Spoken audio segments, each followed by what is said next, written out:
الحمدللہ والصلاة والسلام علی رسول اللہ صلی اللہ علیہ وسلم رب اشرح لی صدری ویسر لی امری واحلل عقدۃ من لسانی یفقہوا قولی۔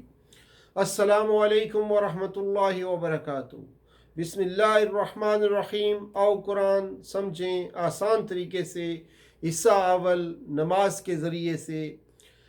نزول قرآن کا مقصد سورہ صاد آیت نمبر 29 کی روشنی میں آج ہم دیکھتے ہیں کہ قرآن کے نزول کا مقصد کیا ہے۔ اس سلسلے میں انشاءاللہ ہم 3 لیسنز دیکھیں گے۔ آج ایک لیسن ہے جو نزول قرآن کے مقصد کے بارے میں ہے، اس کے بعد قرآن آسان، اس کا سیکھنا آسان، اس کا اور یہ بہترین کام، اس سلسلے میں بات کریں گے، اور پھر سیکھنے کے کیا طریقے ہیں، کس طریقے سے قرآن کو سیکھا جا سکتا ہے، اس پہ بات ہوگی۔ پھر قرآن کے نازل کرنے کا مقصد سورہ صاد آیت نمبر 29 میں بیان ہوا، کتاب انزلناہ الیک مبارک، یہ کتاب ہم نے اتارا ہے اس کو آپ کی طرف، برکت والی یہ کتاب ہے۔ کتاب، یہ کتاب واحد اور کتب اس کی جمع ہوتا ہے۔ کتاب کتب کا کلمہ 261 بار قرآن پاک میں آیا ہے۔ انزلنا، ہم نے اتارا، انزلنا ہو، ہم نے اتارا اس کو، الیکا، آپ کی طرف، الہ طرف اور کا آپ کی، مبارکن 12 بار یہ کلمہ آیا ہے، برکت والی۔ اور اس کی ڈیٹیل میں اگر ہم دیکھیں تو یہ قرآن اللہ کی کتاب ہے جس کو اللہ نے آسمان سے اتارا۔ برکت کے معنی نعمت کا ملنا ہے، اس کا قائم رہنا ہے، اور پھر اس کا بڑھتے رہنا ہے۔ نعمت کا ملنا، قائم رہنا، اور پھر بڑھتے رہنا، یعنی زیادہ ہوتے رہنا۔ یہ وہ زیادتی یا مدد ہے جو ہمیں نظر نہیں آتی، لیکن ہم اس کو ضرور محسوس کر سکتے ہیں، فیل کر سکتے ہیں اس کو۔ اس قرآن کی برکت کا یہ عالم ہے کہ جس رات یہ اترا، صرف اس کے اترنے سے وہ رات 1000 مہینوں سے بہتر ہو گئی۔ تو سوچئے کہ خود قرآن کتنی برکت والا ہوگا۔ جس مہینے میں اترا وہ مہینہ سب سے افضل ہو گیا۔ جس رسول صلی اللہ علیہ وسلم پر اترا، وہ سب سے افضل رسول بن گئے۔ جس شہر میں یہ اترا وہ بہترین اور امن والا شہر بن گیا۔ اور اس کتاب نے دنیا کی تاریخ کو بدل دیا۔ جن لوگوں پر یہ اترا ان کی زندگیاں بدل گئیں، یعنی صحابہ رضی اللہ تعالی عنہم اجمعین، وہ صرف 100 سال کے اندر دنیا کے سپر پاور بن گئے اور علم و اخلاق کے ماڈل بن گئے، اور پورے 1000 سال تک، یعنی تقریباً اس وقت تک جب تک مسلمان کچھ حد تک ہی صحیح قرآن سے جڑے رہے، تو علم اور عمل کے میدان میں ساری دنیا والوں سے آگے ہی رہے، جب تک قرآن سے مسلمان جڑے رہے۔ کتاب انزلناہ الیک مبارک، آگے فرمایا لیدبروا آیاتہ، تاکہ وہ غور کریں اس کی آیات پر، تاکہ لیدبروا، تاکہ وہ غور کریں۔ آیا یعنی آیت، نشانی، واحد ہے، اور آیا کا لفظ قرآن پاک میں، آیت کا لفظ 382 بار آیا ہوا ہے۔ جیسے مسلم ہوتا ہے، اس کی مؤنث ہوتی ہے مسلمہ، اسی طرح آیا جو ہے یہ اس کی بھی جمع، اسی طرح جیسے مسلمہ کی جمع مسلمات ہوتا ہے، مومنہ کی جمع مومنات ہوتا ہے، تو بھلا آیا کی جمع کیا ہوگی؟ آیا کی جمع بھی آیات ہوگی۔ آیات ہی، اس کی آیات۔ وَلِيَتَذَكَّرَ أُولُو الْأَلْبَابِ، اور تاکہ نصیحت پکڑیں عقل والے، وَلِيَتَذَكَّرَ، اور تاکہ یتذکر، نصیحت پکڑیں۔ یتذکر کا کلمہ جو ہے 8 بار قرآن پاک میں آیا ہے۔